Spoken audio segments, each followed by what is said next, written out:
شروع اللہ کے نام سے جو بڑا مہربان اور نہایت رحم کرنے والا ہے۔ انفارمیٹیو اسٹوریز میں خوش آمدید۔ السلام علیکم۔ مور جتنا اب خوبصورت ہے اس سے کئی گنا زیادہ جنت میں خوبصورت تھا۔ مور کی خوبصورتی پہ سبھی پرندے فدا تھے، لیکن ان سب خوبیوں کے باوجود مور سے ایسی کون سی خطا ہو گئی تھی جس سے اللہ تبارک و تعالیٰ نے مور کو جنت سے نکال دیا۔ اللہ تبارک و تعالیٰ نے جب حضرت آدم علیہ السلام اور اماں حوا کو پیدا فرمایا، اس کے بعد ان کو جنت میں بھیج دیا۔ وہ دونوں جنت میں بہت ہی پرسکون رہتے تھے، بہت ہی لذیذ میوے پھل کھایا کرتے تھے، لیکن ایک اناج جس کو کھانے سے اللہ پاک نے انہیں منع فرمایا، اور وہ اناج گندم تھا۔ چونکہ شیطان حضرت آدم علیہ السلام کی وجہ سے ہی جنت سے نکالا جا چکا تھا، اسی وجہ سے شیطان کی حضرت آدم علیہ السلام سے دشمنی ہو گئی تھی۔ شیطان یہ چاہتا تھا کہ وہ کسی بھی طرح حضرت آدم علیہ السلام کو جنت سے نکال دے اور ساتھ میں اماں حوا کو بھی جنت سے نکال دے۔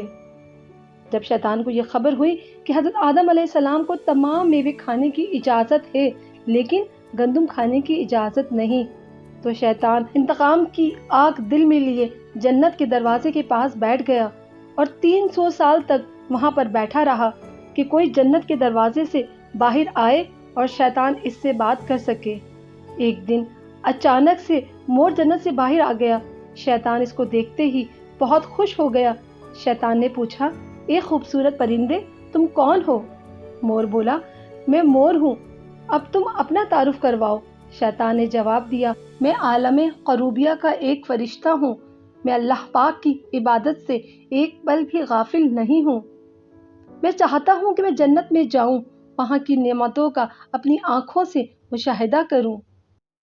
شیطان مور سے کہنے لگا کہ تم مجھے جنت کے اندر لے جاؤ، میں تمہیں 3 ایسی باتیں بتاؤں گا جس سے تمہیں ابدی زندگی حاصل ہو جائے گی، تمہیں بڑھاپا اور بیماری نہیں آئے گی، تم ہمیشہ جنت میں ہی رہو گے۔ شیطان کی یہ باتیں سن کر لالچ میں آ کر مور نے کہا کہ مجھے تو اتنی طاقت نہیں ہے کہ میں تمہیں جنت کے اندر لے جاؤں، لیکن ایک سانپ میرا دوست ہے، وہ شاید تمہاری مدد کر سکے۔ یہ کہہ کر مور سانپ کے پاس آیا، اس کو ساری بات بتائی۔ سانپ بھی شیطان کی باتوں سے بہت خوش ہو گیا، پھر شیطان کو اپنے منہ میں چھپا کر جنت میں داخل ہو گیا، اور یوں شیطان اپنی چال میں کامیاب ہو گیا۔ جنت کے تمام نگہبانوں کو یہ معلوم تھا کہ شیطان یہ چال چل رہا ہے اور جنت میں داخل ہو چکا ہے۔